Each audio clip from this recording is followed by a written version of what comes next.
here in Portugal today. I'm here in Lisbon today, and I'm at the Stadium of Light, the Estadio da Luz, which was built 2003, so it's already 13 years old. I always think of it being a new stadium, but it's already packed in a bit of history in that time. So as I said, it was built 2003 to host the 2004 European Football Championships that were held right here in Portugal. 2 years ago, it hosted the Champions League final between Real Madrid and Atletico Madrid, which Real Madrid won 4-1 after extra time.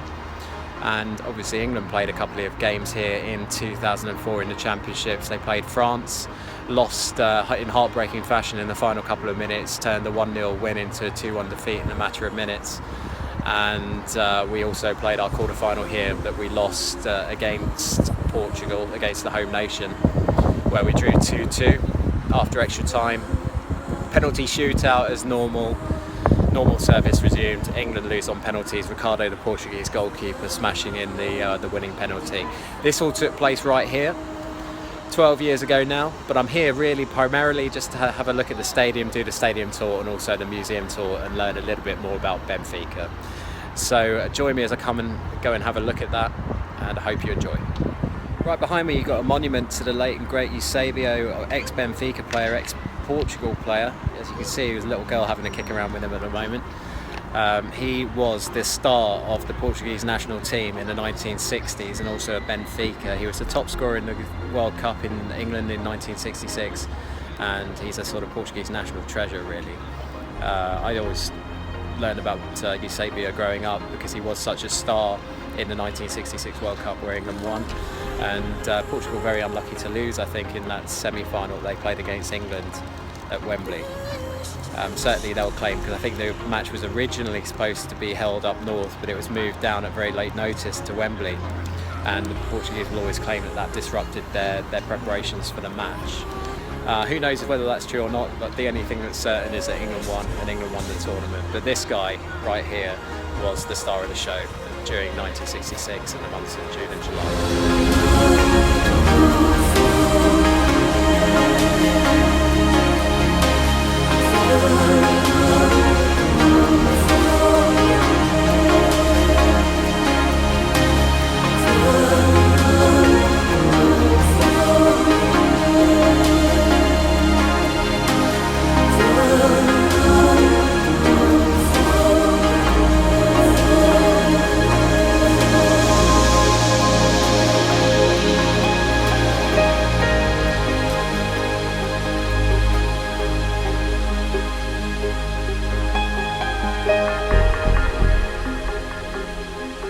This stadium is actually probably one of the most impressive football stadiums I've actually ever been to. I've done the Emirates, which is a very similar stadium. It was built by the same architect, but if you really have a look around here, it's terrific. It really is very compact, but then it's got the seating capacity as well at the same time, so it's certainly very impressive.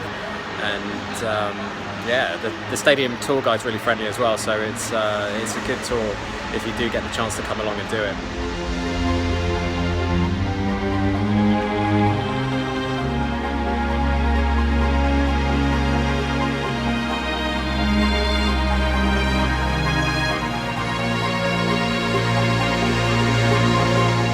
Down behind me over there is the goal. Just over there is the goal where the penalty shootout took place between England and Portugal, 2004 European Championship quarter-final.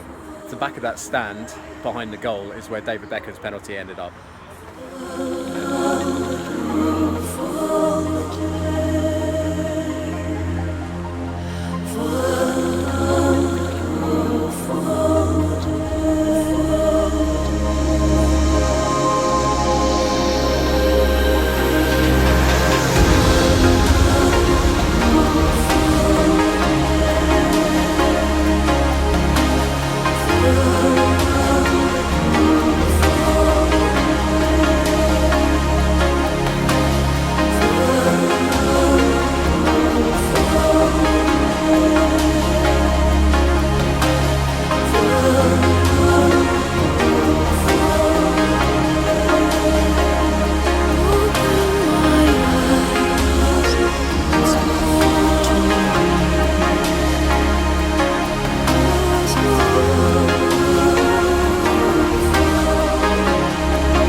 club museum here. There's lots of history here. They've interspersed it all with moments throughout world history as well, which is quite interesting and entertaining, and it's something that I've never seen done before in any European sort of football museum.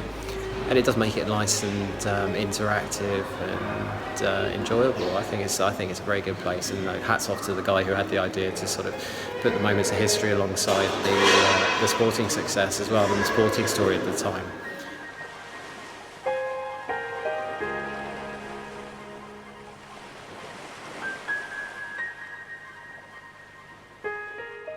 All around the place are pictures and artefacts from Eusebio's career. Eusebio, obviously born in Mozambique, became a Portuguese international footballer. A huge name in European football. Won the Ballon d'Or, I think, twice. European Footballer of the Year. Terrific goal scorer for Portugal. He was the player of the tournament, certainly the Golden Boot winner in the 1966 World Cup in England. And it's great to see all these historical pictures of him, because he's such a great figure. Just in front of me there's a picture of him with Dennis Law from Manchester United, and it's sad that he's passed on, because that was a couple of years ago now, in the beginning of 2014, that Eusebio passed on, and it was quite fitting, I suppose, that the European Cup final or Champions League final was held here in the Stadium of Light that year, won by Real Madrid, obviously.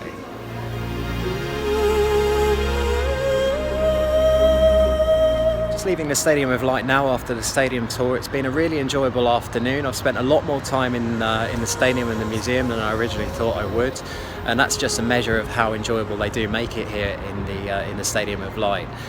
The stadium itself is so impressive architecturally. It's very similar to Ashburton Grove, which is obviously better known as the Emirates Stadium, which is the home of Arsenal. It's the same architect that actually built this stadium here in Lisbon. It's the home of Benfica, it's the home of the Portuguese national team. 65,000 see the stadium. It's retained a level of intimacy as well as having a big capacity.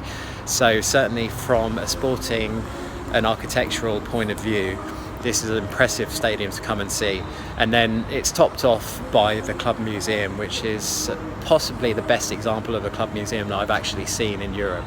And that's high praise indeed, but I think it's warranted and it's merited. It certainly teaches you a lot about the history of Benfica over the years and what it means to this, not only this city, but this country in general. And there's also all the history that you'd expect, or the coverage of the history of Eusebio and his impact on the club of Benfica. So if you've got any time, come and do it, but I can only recommend it. It's just a fantastic place to come and see.